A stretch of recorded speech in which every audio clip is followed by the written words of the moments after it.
All right, folks, if you're watching on YouTube, you're in our pregame room, our proverbial green room, getting ready to get started with our great guest of panelists. We all have a live Zoom audience in just a moment. We're about to go live, so just bear with us.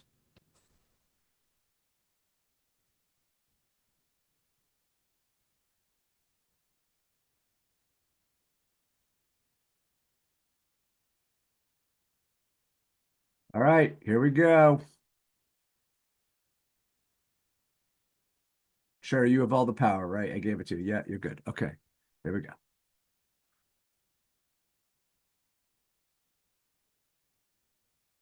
Hello, everyone. This is Eric Laser, and welcome back to Bright Spots in Healthcare, produced by Shared Purpose Connect. We bring leaders together each episode to not only inform you, our audience, but also unearth bright spots, successes at health plans, hospitals, and other healthcare organizations around the land. Our goal is to identify as many of these bright spots as possible so that you can determine if this approach can be applied at your organization. We believe that the strategy of finding a bright spot and cloning it is the most effective way to improve healthcare in our lifetime. If you are new to the show and you have not yet subscribed to the podcast, I highly encourage you to do so. You get access to all of the hundreds of great guests that come on this show each and every year, downloaded right to your device. Just go to brightspotsinhealthcare.com to type in a search wherever you listen to shows, Spotify, Apple, Amazon, wherever, and you'll find us. Click subscribe. If you like the show, certainly give us some comments, maybe give us a rating. That way, more of your peers will find the show more often. It helps us grow the show. A testimonial recently got for the Director of Social and Clinical Care Integration at Trinity Health. Bright Spots draws on the highest quality speakers and stays on the pulse of the hottest topics in healthcare today. We look forward to delivering on that right now during this episode. We're going to be talking about how providers are maximizing hybrid care and home-based interventions. We've got all kinds of great stories and successes and bright spots. And to deliver that for you is a great group of panelists. We're going to put their bios into the show notes on your podcast feed. And if you're watching on Zoom, we'll put it right in the chat so you get a sense of the expertise you're about to benefit from. In alphabetical order, we've got Kate Baars. She's the Executive Director of Product Development and Virtual Care and Digital Health at a small little organization called Providence that dominates the Northwest. We got Jennie van Antwerp. She is the Director of Digital Acute Care and Digital Care Division at OSF OnCall. We've got Dr. John Broach, the Division Director for EMS and Disaster Medicine at UMass Medical Center, and Tina Nelson, who is in charge of strategic partnerships, or in part in charge of strategic partnerships at TytoCare, who is our sponsor for today's episode. We can't do this show without incredible partners like TytoCare. They are one of our favorites. They are helping families around the world who are faced with challenges of accessing great healthcare, connect with providers to create a full immersive primary care experience right from the comforts of their own home or from the comforts of a clinic, at a school, at a community center, or anywhere around wherever we have the opportunity to aggregate folks and get them to healthcare. And you're going to hear more about them from me later on in the episode, and you'll get to hear some really interesting bright spots and stories from Tina later on. If you want to jump the gun and check them out more, you could go to TytoCare.com right now. That's www.tytocare, one word.com. All right. How providers are maximizing hybrid care and home-based interventions. Here we go. Incidentally, if you want to help me moderate and you're watching live, Q&A module at the bottom of your Zoom platform, which I'm sure you're very familiar with at this point in your careers. Feel free to submit questions. We'll do our best to integrate them into the flow of today's conversation. Jennie, I'm going to start with you, and I want to talk about how hospitals are extending their buildings into people's homes and neighborhoods as you're thinking about just capacity and access, so both the business of your hospitals and how you're providing better access to folks who are out there and have less easy access to hospitals, but also from a business perspective, how you're keeping beds clear for the most complex and acute patients. How are you doing that at OSF OnCall? And explain what digital hospital at home means to you guys. Yeah, thanks, Eric. So, the pandemic opened a lot of doors for a lot of people. And one of the areas that it fast tracked for us was the opportunity to start a digital hospital at home program. And we started that at our largest facility in Peoria, Illinois, St. Francis Medical Center, in August of 2022. And we do that by leveraging an innovative care model utilizing technology in the home as well as in-person caregivers in the home. So we have a 24/7 virtual command center staffed by nurses. So at any point in time, if a patient is at home receiving acute care in their home and they need help or need to connect with their care team, they just leverage the technology that we've set up for them and easily hit a button and get connected to that nurse. We also utilize other care providers in the home, including, patient care technicians, CNAs, home health aides, whatever you call them, wherever you're at. And then as well as those in the home PCTs, we use nurses. So we have nurses going out into the home doing assessments and giving medications alongside providing meals, lab services, whatever they might need in the hospital setting, we provide for them in their home. And then, of course, our virtual hospitalist is visiting them and caring for them every day. Can you give us? So, I was yeah. going to say, can you give us a sense of sort of the volume and Yeah. the just impact? Yeah. Yeah, actually, that's where I was headed next. So I think it's a great question. So since August of 22, we have had over 700 patients in our program. We have now expanded out of Peoria and are also serving our Rockford, Illinois facility, St. Anthony Medical Center.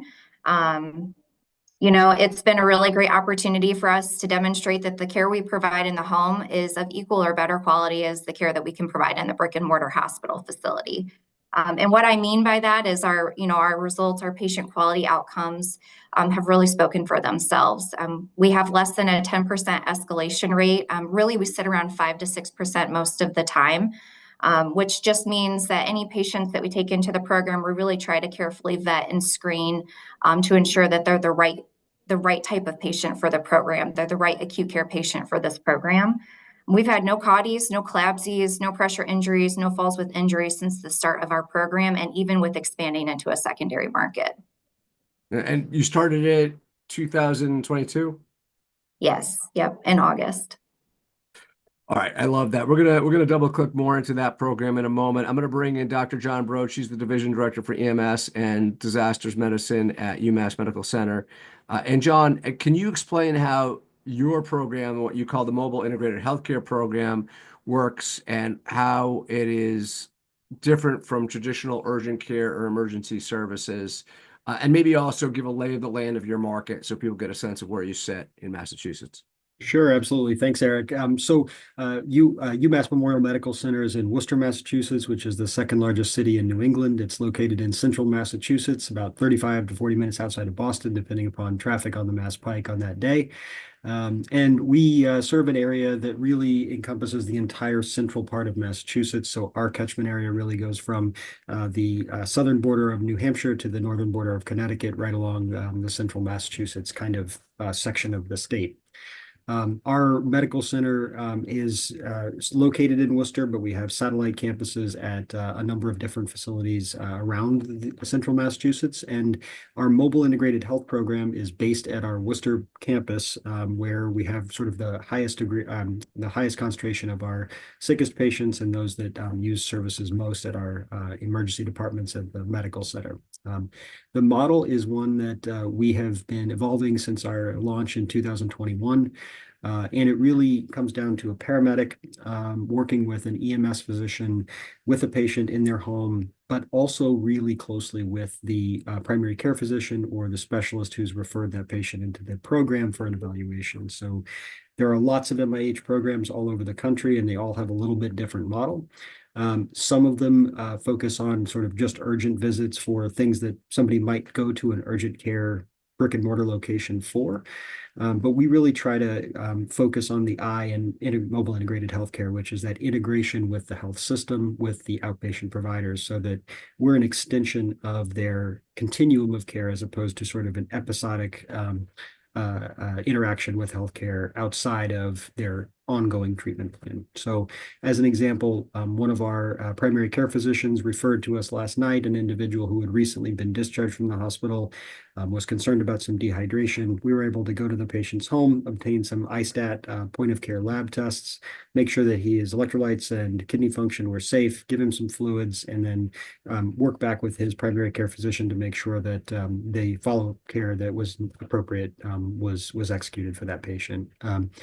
The idea behind all of that is to deliver care in the most appropriate venue. So if patients are sick enough that they really do need to be in the emergency department, that's absolutely where we want them. But for the patient's preference, as well as because we simply don't have capacity to treat everyone in the emergency department who have non-emergent illnesses, we really try to focus that care at home where it's most comfortable, most acceptable to the patient, and where we can preserve that capacity, as you were mentioning at the top of the show, Eric, for the most critical and acute patients. We started the program in 2021. We've done just over 1,000 visits now. And we really do work with those individual specialists in our system to create these bespoke pathways for what those patients need. So we work with the colorectal surgery group to make sure that wound care and hydration are good. We work with the geriatrics division to make sure that patients recently discharged from the hospital have the correct medications, the correct home support, PT, OT, et cetera. And in that program in particular, we've seen about a 60% reduction in readmission in the first 30 days for patients who are part of our program. So really have noticed some really encouraging early success with these programs, and patients love it. They love not having to go to the hospital for reasons they don't have to. Yeah, I can imagine. It sounds like the perfect quintessential hybrid model, and it seems to be working. Do you have a way of measuring patient satisfaction? I know I didn't, maybe that's a surprise question. Like, how do we know how happy? I mean, it seems common sense that they would prefer that service versus being stuck in the ED or in the hospital itself. Do you guys do with patient satisfaction or NPS scores or?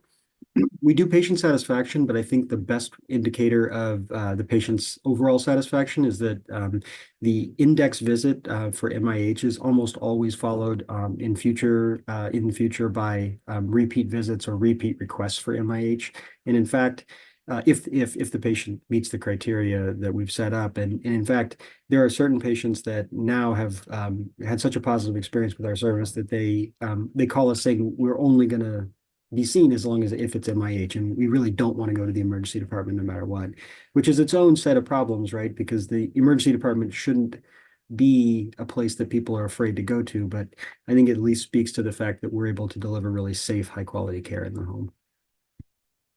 Good stuff. Good stuff. We'll come back to that program and double click on that in a little bit as well.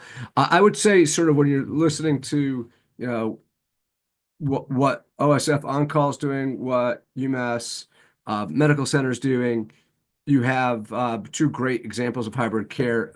Probably most people listening have some sort of visiting nurse program that gets closer to the home. How do you make that hybrid care, and how do you really make that more scalable?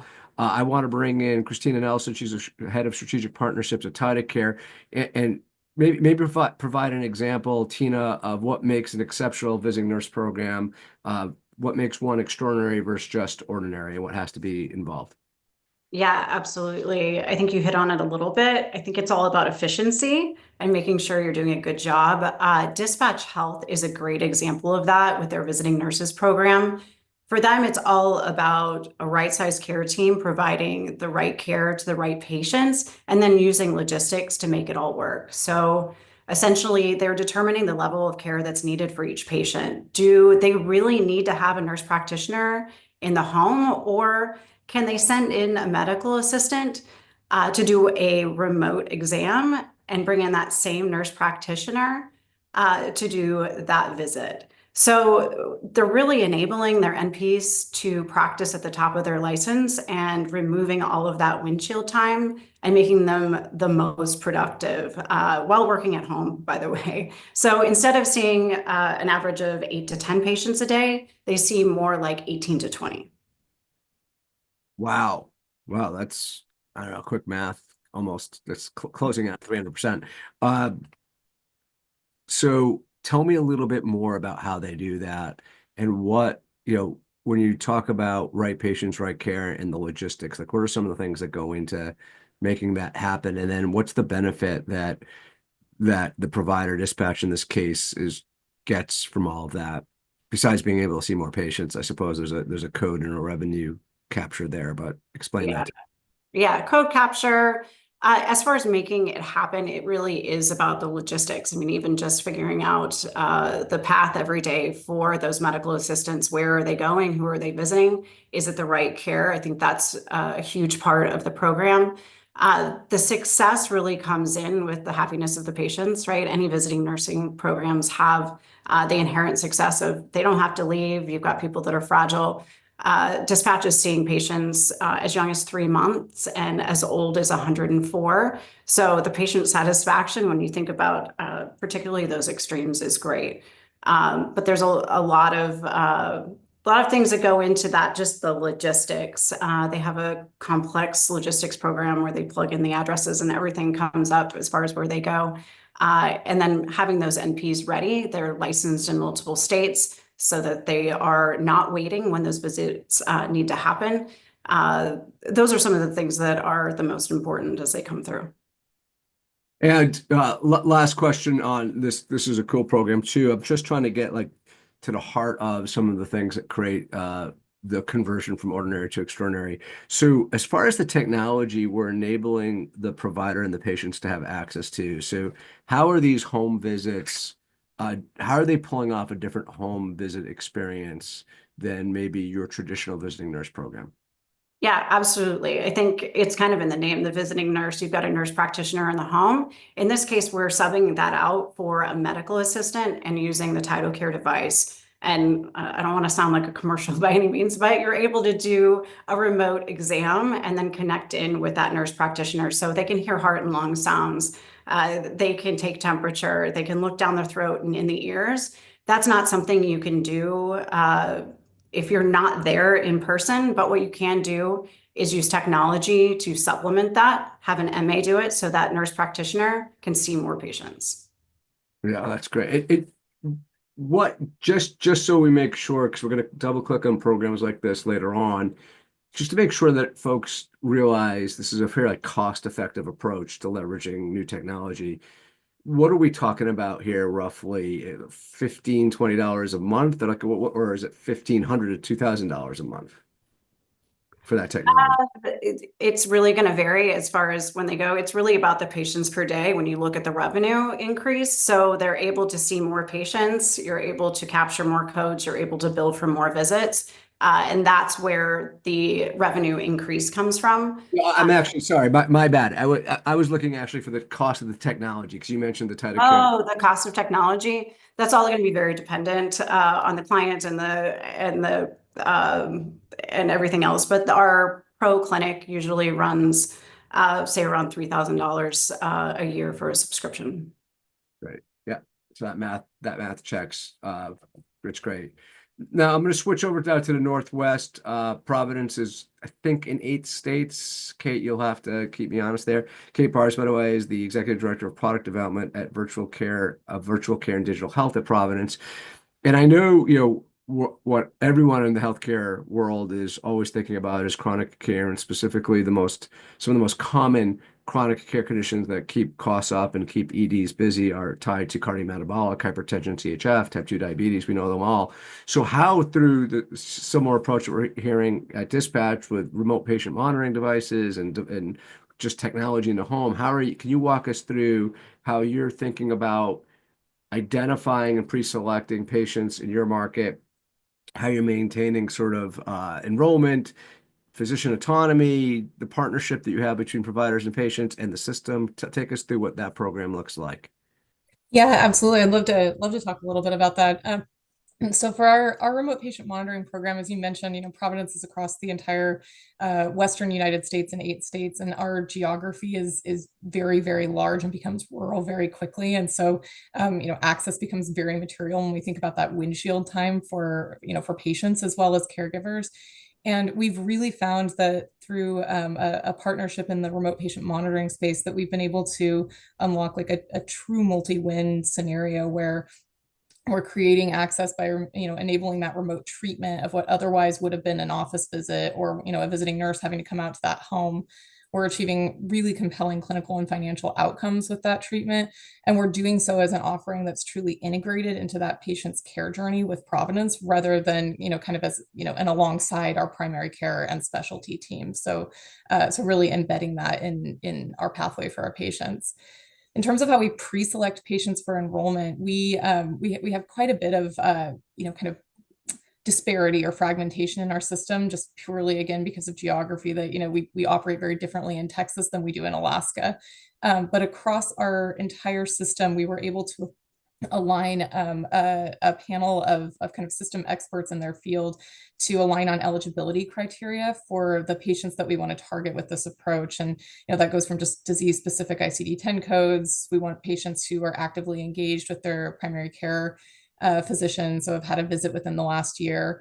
And then we looked at where we have kind of clinical excellence targets or criteria across our system. So we're enrolling patients that have blood pressures above 140/90, or for our hypertension program, or A1C over 8%, because those are kind of systemic things that we're looking at, or CHF patients that have had an ED visit or an admission in the last year. And then we have disease-specific exclusions for those programs. And we've really been mindful as we set up this structure across our system to maintain the autonomy of our physicians. So within that target cohort, we haven't kind of taken this blanket, everybody gets remote patient monitoring within this cohort, but we've preserved kind of this dual opt-in strategy because our providers know their patients. We want to preserve their role in guiding their care. And so a provider has to agree to recommend that program for their patient before that patient is even approached, about that program. And then the patient obviously also has to agree that that's, something that they want to undertake, because it's about a year to 18-month commitment. And we present this service to our patients on behalf of our Providence providers. So really as an extension of their care versus a separate offering, which really, again, just honors that relationship and trust that our providers have with their patients. And then we keep our providers engaged every step of the way, which has been really fantastic in terms of both driving adoption and driving the clinical outcomes that we're able to see in this program. So really, we're focused on reducing kind of this feeling of our providers handing over their patients to another entity or an outside program. And that's gone a long way just in terms of our providers having that trust to refer patients into this model of care. We've seen really high engagement with a low level of effort for our providers, which has been really critical to adoption. So we're able to tell our physicians who are referring into this model, they have a one-time training just to let them know what the program is and how it operates. That's usually about 30 minutes. They see orders that are placed for their patients and have a courtesy cosign. And our escalation rate is really low. And we kind of define that escalation rate as, care encounters within our remote patient monitoring program that need that provider to engage and need their attention and care. And so we're really able to expand what they're able to do with the hours in their day and how they're able to deliver outcomes. We also find that most of those escalations to our providers fall into the kind of good catch category, where they're identifying something that may be completely outside of the scope of the chronic disease management for which the patient is enrolled, but otherwise would have turned into some other sort of exacerbation. And by getting the provider involved, we're able to prevent, what otherwise would have been an ED visit. We really hold. Yeah, go ahead. I was going to say, I want to summarize what I just heard there because there's a lot to unpack. I think sounds like some of the keys here, the data analytics, finding the right patients, pre-selecting them. And then the other key that really we'll get into later too is the providers actually get to know about the program, and then the providers choose if the program is right for their patients, and then you go out and help engage those patients in the program so that the providers are completely bought in ahead of time. Yep, exactly. And I would say that just, in terms of adoption, integration and aligned incentives are absolutely everything. That if we don't have a means to keep programs, very visibly and seamlessly integrated in our providers' workflows and their practice patterns, we're waging an uphill battle for adoption all day long. And so we were able to integrate everything having to do with this program directly into Epic, so that our providers, even though we were using a third party to kind of help us with this program, this operates as though it were delivered within our system. Because we have this integration, we can tie that clinical data and the improvements gained in this program directly back to those clinical excellence targets that are already the things that, whether they're at a clinic level, provider level, or system level, that folks are already measuring and caring about, and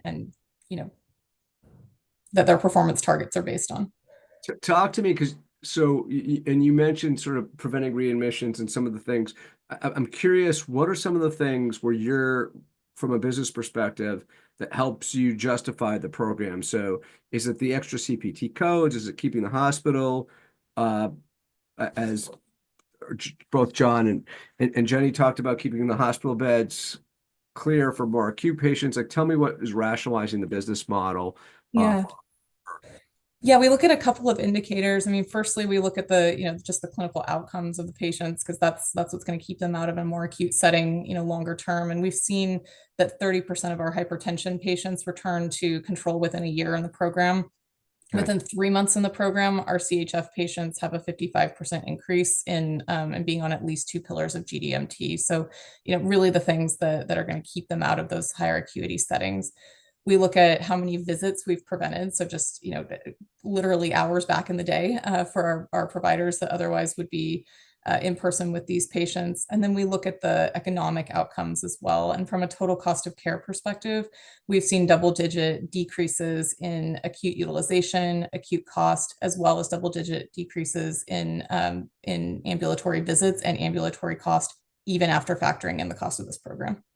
Okay, so I heard a lot. 3 months to control a heart failure patient or hypertensive patient, my bad, when they're in this program, keeping them out of a higher acuity setting, double-digit increase in ambulatory visits.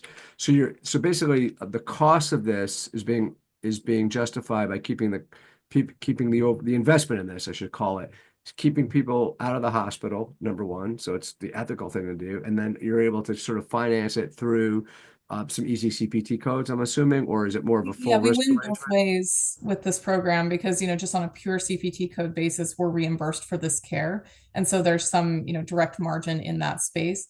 But more importantly, as all of us move, further along the value-based continuum, we're seeing, meaningful and statistically significant decreases in total cost of care for the population that we're serving. Love that. Great stuff. And I just want to also be clear, you work with multiple carriers. I know Providence Health Plan. There's a Providence Health Plan. In fact, Don's coming on the show soon, but you're the CEO there. But you work with all the health plans, right? You're in eight different states, right? So you're working with health plans all throughout the country, correct? Yeah, we have a a huge variety of payer partners. But for this program in particular, we tend to focus on the Medicare and Medicare Advantage space, and we're kind of slowly expanding our payer mix from there out. Yeah, love that. Okay. Want to keep on moving on. I want to stay on CHF, but before I do that, I said to everyone I was going to tell you a little bit more about TytoCare, and if you couldn't get a sense from that first case study, they are a virtual healthcare company, and they're enabling providers and plans alike to deliver remote health visits to the whole family. And they have this solution called the Home Smart Clinic. As you heard earlier, it's very cost effective. It's not a big, expensive set of hardware that goes into the home. And it combines these cutting edge, easy to use, FDA cleared devices with AI powered guidance and diagnostic support that enables the whole family to conduct a physical exam, a full physical remote exam with a doctor on the other side. So it sort of replicates the in-clinic exam for immediate answers from the home versus just a video visit. And so they are able to drive utilization rates much higher, 6 times than traditional telehealth. They reduce the total cost of care by an average of 5%, and they're diverting ED visits, folks, by an average of 10.8%, and have an incredible NPS, as you could imagine, just like everyone else is experiencing in their programs where they're keeping folks at home. It's well over 80. They also combined the clinic with what they have is a very scientifically based propensity modeling around engagement. They call it Tyto Engagement Labs. That allows a much higher frequency of meaningful engagement for the member as the member goes throughout their journey. So imagine you have the clinic combined with the engagement, whether you're in a school, whether you're at home or other CBO, and it's just taking home health to the next level. Highly encourage you to check them out at TytoCare.com. They're in over 250 major health systems and health plans across the US, Europe, Asia, Latin America, and the Middle East. And so to that end, in the US, I want to bring in another case study, Tina. strategic partnership lead for TytoCare. Rochester Regional Hospital, it's in Western New York, not terribly far from where I got married. They have this hybrid CHF program. So what makes that program different, and what are some of the components that maybe other programs that outside of CHF could borrow to incorporate into this Rochester regional story to make their home health care program more effective? Yeah, absolutely. Rochester has done a wonderful job. They've actually seen a 51% decrease in readmissions within their CHF program. I think the biggest differentiator is really their team. It's a true team effort. Instead of compartmentalizing or assigning it to one person that's monitoring, it's everyone. It's cardiologists, it's nurse practitioners, it's case managers, case workers rather. So when the patients enroll, they're really going to be surrounded by a comprehensive team and a comprehensive program. That program is going to include a lot of things that we hear a lot: education, medication reconciliation, care coordination, symptom management, and all of that with 24/7 access to care. They're using the Tyto device to come in with a visiting nurse on occasion, or if the patient is willing and able or has help, they're also giving the Tyto home device for them to have to use on their own if needed. The last thing I'll say, it's not necessarily a component, and I've heard some other people talk about this too, but is inclusion criteria. Will this work for the patient? Are they in the service area? Are you going to get paid? I think those are all really important considerations when looking at these programs, and they do that well. I also think that they are really good at acting quickly after events, whether that be an admission or a diagnosis, to make sure that they get the patient on board so that they have the buy-in to be truly successful. So quick response rate, whether it's after a diagnosis or discharge, understanding if the technology and the process will work for that individual family, that individual patient, and how will the hospital get paid. Key inclusion criteria that Rochester needs to look at and answer successfully each time to make this all work. Absolutely. You mentioned medication reconciliation. You mentioned a few things at the beginning. Any high level, just top-down look at the results so far that, or not yet? 51% decrease in readmissions, which is pretty stellar. And obviously there's lower visits, et cetera, because we're in the home as well. So folks, I take notes during these shows. Now, if you saw my grades in college, you probably wouldn't trust me, but I've gotten better over the years hosting this show since 2014.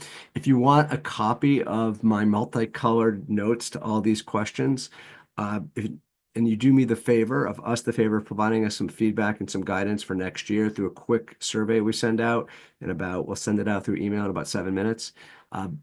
2 or 3 minutes, multiple choice. Anyone that completes that, we will send out my notes to all of you. So you have a little bit of a summary of this. The recording, of course, will be available on YouTube right when the show is over. We'll send out a link as well through email for the full recording. But if you want my notes, you got them. Just give us that survey and that feedback. I'm going to come back now to Jennie Van Antwerp. Jennie, and she's the director of digital acute care for OSF OnCall. Could you talk about, your program is clearly working. We heard the results at the beginning. What are some of the things that make that bright spot a bright spot? What's happening is making it so impactful versus maybe other programs that are doing okay, but not as well as yours? Well, we do work with a third-party vendor. I think one of the bright spots for our program is really that we take the program and really internalize it. So we use very minimal third-party resources to operate our program, which just drives that professional accountability and quality back to our organization. And I think that's just so essential in patient care to have that, really finger on the pulse to ensure that our patients are getting exactly the kind of care that they deserve, need, want. So I really just truly believe that that's just it's a really bright spot for us. So there are nurses, there are techs, there are labs, there are meals are being provided from our hospital facilities. So just really trying to connect the patient to the services that we're already going to provide them if they were in our brick and mortar. And then really leveraging the nursing model. There's some limitations for us within the state of Illinois for utilization of other types of scopes of practice, but really leveraging registered nurses in our model, in particular virtual nurses as well as field nurses, has really been another bright spot to ensure that we're providing that, that care of nursing that's really needed, required for the acute care patient. And then we also have the ability within OSF OnCall to connect from an acute care perspective out to our outpatient and ambulatory side. So, we have a variety of different digital and virtual as well as in-person services that we provide across OSF OnCall, where we can really connect to the patient and provide them care in ways that are most meaningful for them. So they're able to connect to us in ways that they want to. So whether it's, calling into our contact center, visiting an in-person urgent care, or scheduling a virtual urgent care visit, to, opting into our digital hospital at home program, to then maybe going into our remote patient monitoring program after discharge. I think really just it leverages that whole care continuum for our patients to give them exactly what they're looking for, which may not be to step inside of a facility anytime soon. Just really depends on the individual. Yeah, let me summarize that. So you partner with a third party, but you internalize the operations of the program, and that was sort of the key that I heard that's making this so successful. And examples you gave, your providers, you're supplying meals if that's necessary, and all the kinds of support, just like as if they were in the hospital. And then you're using a combination of virtual and field RNs to help treat and support those patients in the home. And then you have the opportunity strategically to through the continuum of care to offer a broader set of digital ambulatory care services through cross referrals. And you mentioned different parts of the services. I won't get into each one, but you also talked about how you took, and you use these words, my words, an omni-channel approach to communication, making sure that you're communicating with them in the way that they want to enable them to just navigate their way through the entire journey with OnCall. Did I capture all that? Yeah, great. Yep. I want to come back to the UMass Medical Center program and Dr. John Broach. And John, there's a few questions in the Q&A. I'm going to try to get to a couple of them, but I'm going to ask this question first. I want to get into the lessons you've learned about launching and scaling the MIH program, and what are the plans at UMass Medical Center for expanding or evolving it in the future? Sure. So I think that one of the great things about our program, and one of the things that I'm most excited about, is that our general approach, and I think one of the reasons we've been successful, is that when we encounter a patient population that has a particular need, we find ways to make it work for those patients. We find ways to design the specific interventions and the programs for a specific group of patients that have sometimes very particular and complex needs. So whether that be starting antibiotics in the home for patients who may have complicated soft tissue infections, or who may be immune suppressed, or patients with developmental disabilities and who may have need for G-tube care or appliance care, or may need CT scans. We find ways to make those things happen. And I think, to Tina's point from earlier, it's sort of medicine enabled by logistics, and it's really thinking outside the box of what is traditionally done in the hospital and what is sort of a hospital-based service, to what actually can we do safely in the home. And I would also kind of echo some of the thoughts that Jennie had around really integrating the mobile integrated healthcare service with other distributed care, digital care platforms. So we have a remote patient monitoring program at UMass that also provides some virtual pulmonary rehab service, and we've integrated our MIH service with that offering, so that patients who are on virtual pulmonary rehab can escalate to MIH and escalate back to their primary care or their pulmonologist if need be. So I think that, being as open as possible for us to new categories of patients and new disease processes that may need our help is one of the ways that we're going to continue to expand, and to continue doing more in the home for patients who have complex medical needs, and really expanding the idea of what is a safe patient to care for at home, and how can we do that safely and in a respectful way for patients who, like you said, don't always want to come to the hospital anymore. Yeah, I like that. Like I'm gonna take that quote and expand it to medicine enabled by virtual care and logistics. Yeah. That'll be I got that in my notes, folks. Take the survey. So follow-up question, actually, as I ask this, I just want folks next week, which will be, I think, our last live show before the episode. We'll be dropping some recorded episodes that I've done throughout the month of December. But the last live episode, which I believe is December 5th, 12 p.m. Thursdays. It's going to be on a little not talked about topic called GLP-1s and the strategies that organizations are taking around benefits and economic viability of providing proven results. So it's going to be a really interesting episode. I've got a chief medical officer at a leading Blues plan. I got a head of pharmacy at a 5-star Medicare Advantage plan coming on, and as well as chief medical officer at a really innovative digital MSK company. So should be a really interesting discussion next December 5th. If you want to go, Sherry Keels, our producer, will put up a poll and we will register for you, that is. So John, and I'm going to ask you this first, and then any of our panelists, if they want to jump in, feel free. Have you had any issues, and this is an audience question, have you had any issues with PCPs being resistant to sharing the responsibility of the patients, or ultimately slowing down some of the nimble interventions your teams are trying to design through your mobile program? And if so, like, how are you sort of like overcoming those barriers? Yeah, it's such a great question, and I think that if you look at the speed of adoption of our program from the very first months to the end of the first calendar year of our operation, you see this sort of hockey stick curve of adoption in our system, and it really came down to this was a new model in our system. It was a new model for our I'm sorry, when you say adoption, do you mean adoption by your doctors? Yes. Yep. Okay. And by our patients, actually. So nobody really was familiar with this model. And what we did was we started just really making sure that when we presented this to as a possibility to our partners, meaning our primary care physicians and our specialists, that we wanted them to be as involved as they wanted to be. We're happy to be the primary decision makers for those urgent visits, but we're also happy to double Zoom them in. So I'm on the phone, and so is a colorectal surgeon who's helping me make decisions on a patient that they just operated on. We welcome that. Most clinics defer to us as long as we're communicating back to them, but we really wanted to include them as much as possible, to kind of the earlier point about really respecting that relationship. We're an extension of their work. And I'll tell you that as soon as you get the first visit from that clinic, or the patient has that first encounter with us, adoption is really, really fast, because people realize that it's a much better option if somebody calls in the middle of the night, or in a time when they can't be seen in clinic with a problem that would otherwise get them to the emergency department.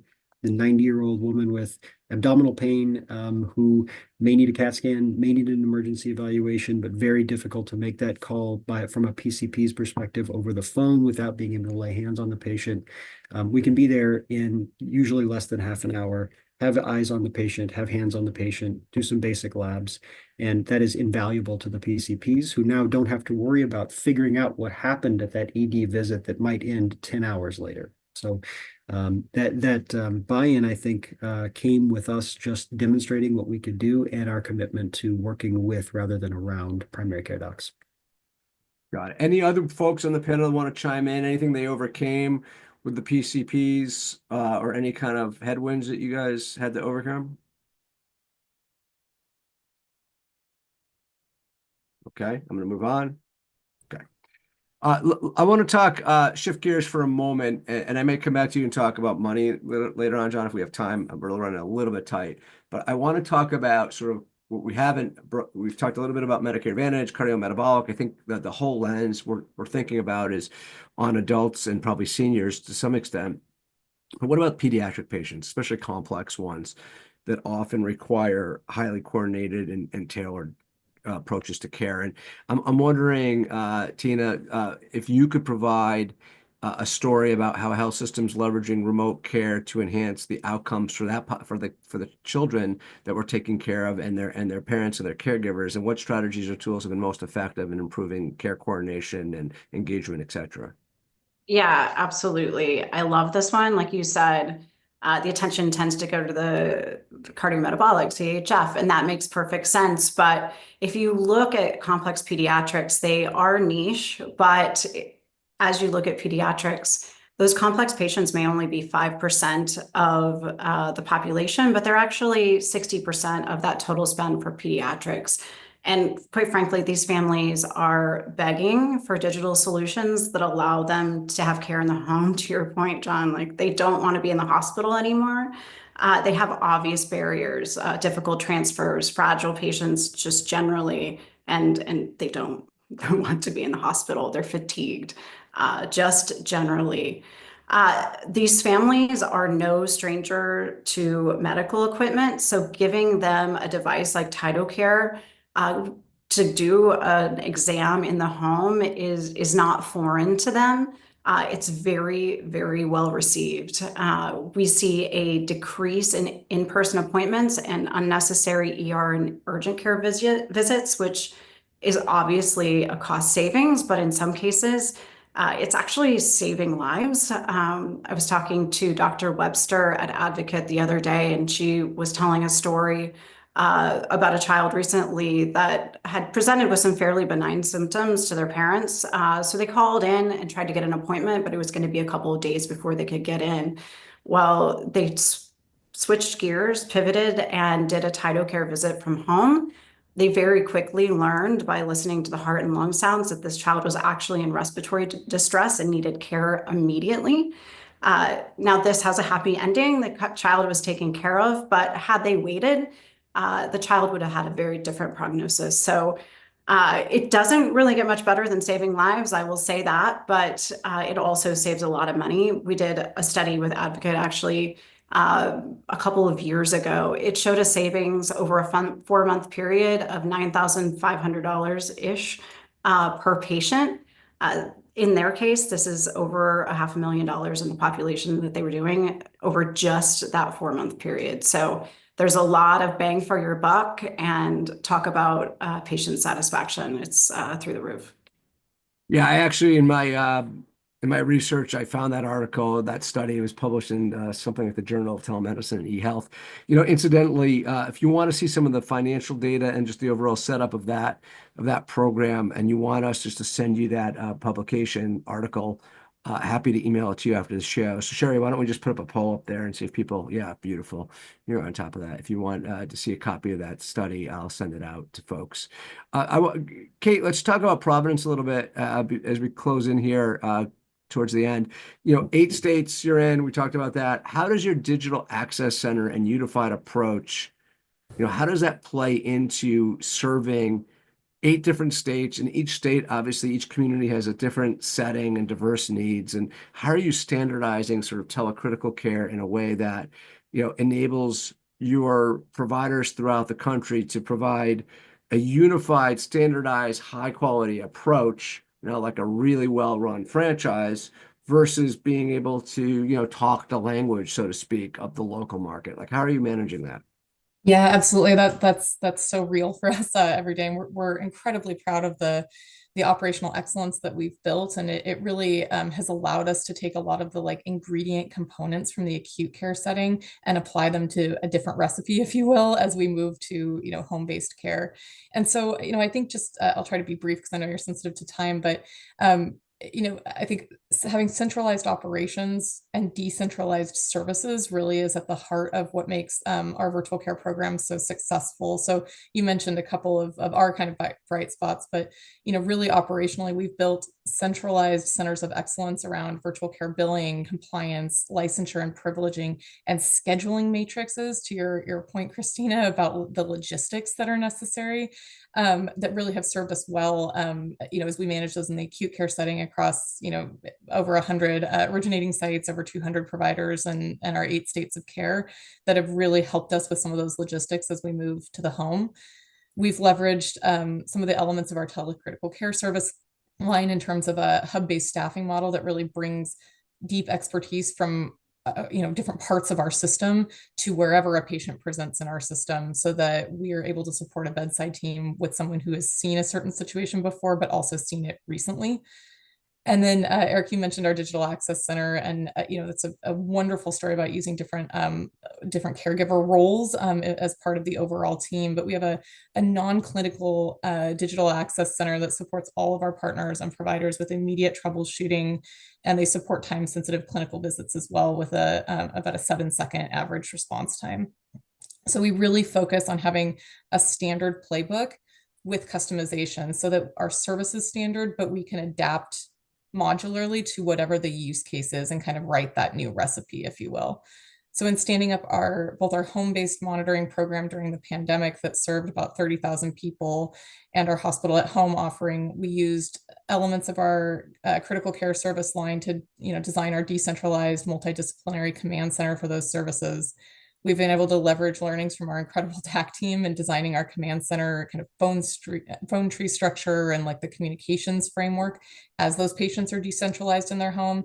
And we've also been able to leverage elements of other services like, our virtual hospitalist team that does virtual admissions and patient assessments all day long to support those models, as well as our telepresenter training. Jennie, you mentioned kind of that partnership between a virtual command center and your clinicians in the field. And that's been truly something replicable that we've been able to take from a decentralized hospital support model and bring to the home. Okay, I'm going to try to summarize some of that because it's important. So the unified approach is driven by a service design and a command center that is sort of like, mission control, if you will. You used examples like the scheduling matrix, 100, you have 100 different sites, 200 different sites, 100 providers, or am I getting that mixed up over the 8 states? About 200 providers, 100 sites. 100 sites, got it, sorry. And then you also have, which I think is separate from the command center or a subset, this digital access center that providers, partners, and patients can call. And I forgot what was your pickup time, your turnaround time on that? Our digital access center has an average pickup time of about 7 seconds. That was it, which is super cool and super valuable. Then you have the virtual hospitals program that supports it. Did you talk about how are you leveraging multi-licensures, especially for the specialists? Yeah. So we look at, not only is that specialist licensed to practice in the state where the patient is, but we look at are they privileged for that facility? So obviously in hospital at home, if you're under a waivered program, they're part of the facility.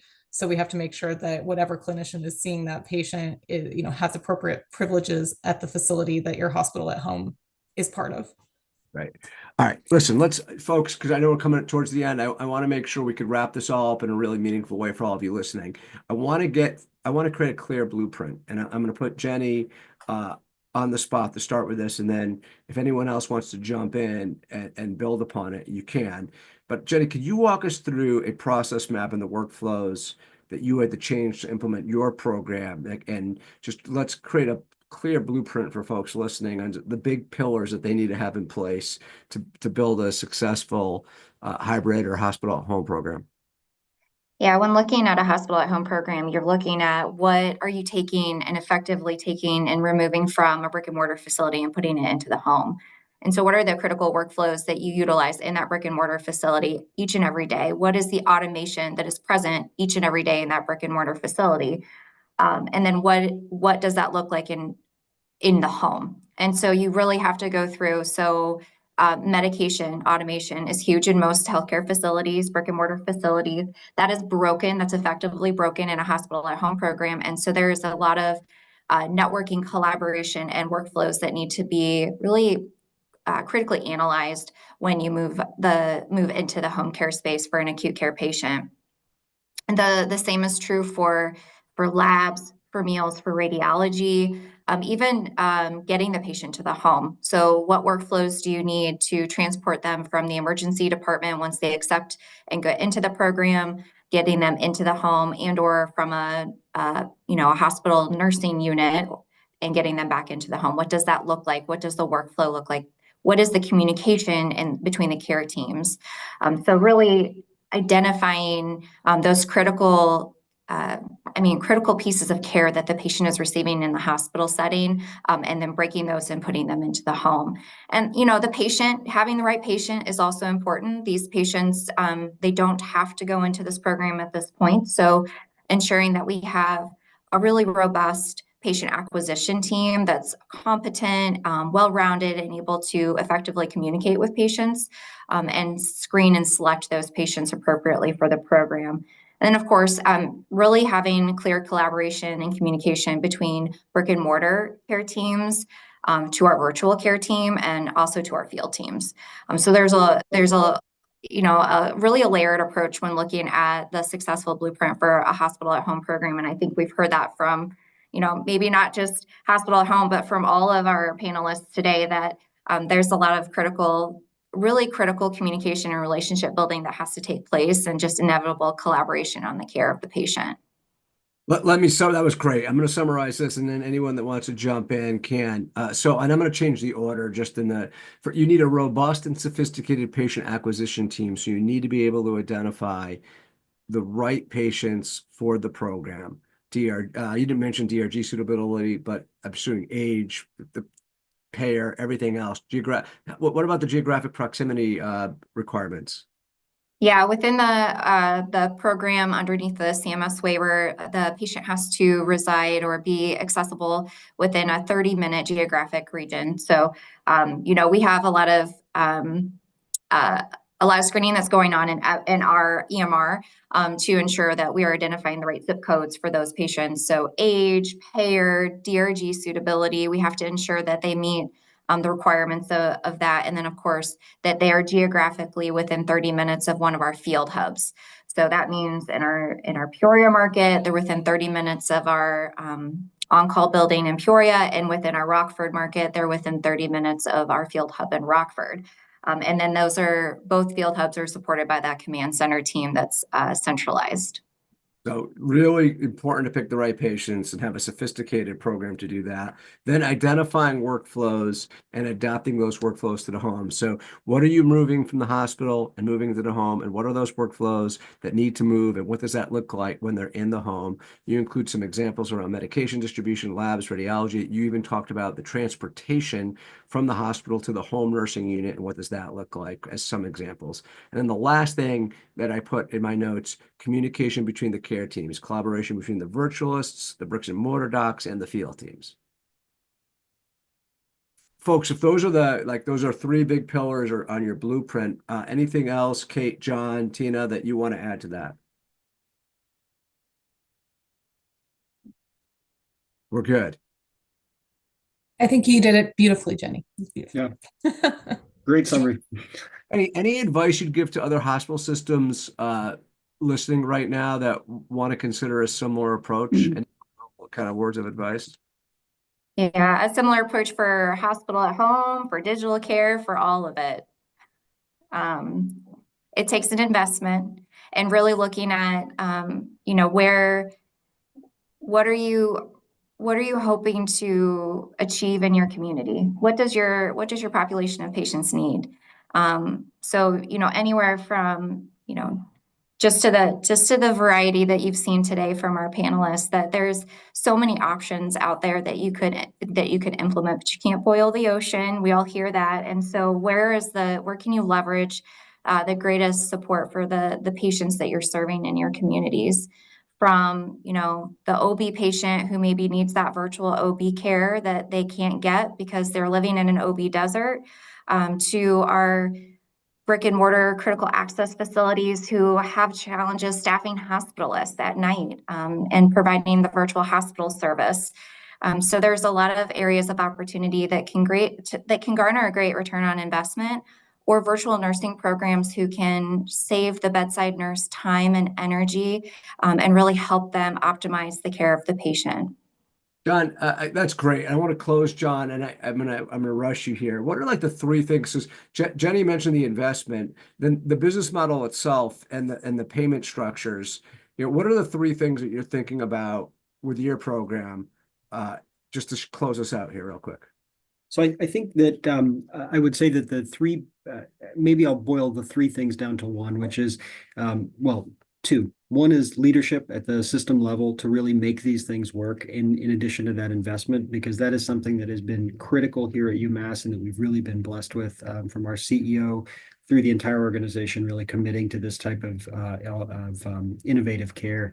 But I think that what we're really seeing across the healthcare landscape is that the acute care bed is one of the most precious resources that we have, and protecting that for patients who really need it should be one of the main driving focuses of the entire healthcare ecosystem. So everything that we can do to make sure that those beds in the hospital are reserved for people who absolutely need to be in the brick and mortar facility is really kind of the one of the North Stars for us. And I think one of the things that is going to be is going to enable programs like ours and the others on your panel here to be successful, because even like in MIH, there's not great direct reimbursement for what we do, but we're preventing a patient from being in that hospital bed that doesn't need to be, so that we can take care of somebody who really does. Love it. You heard a lot today, folks. You heard a number of different programs and how they work. You heard about how to leverage paramedics in the field, nurses in the field. You heard different programs around cardiometabolic. You heard complex pediatrics. You heard things around discharges, around colorectal surgeries and other specialist programs. You heard about the business model. You heard a little bit about the operational components that you need to put in place. You heard about interesting at-home technology from our friends at TytoCare and some of the impact that can make. So a lot to unpack for all of you. Hopefully you'll listen to the recording. You'll request my notes. I thank you all for tuning in today. We do not take the time you spend with us, whether you're listening on the pod or watching live right now, for granted, and we hope you use the ideas and the bright spots shared during today's episode to inspire your thinking and enhance your organization's current approach to improving healthcare for all of us. We produce this show for you. Thanks to our incredible panelists today. Thanks to everyone for listening. And remember, this is your Bright Spots in Healthcare podcast. Take care, everyone.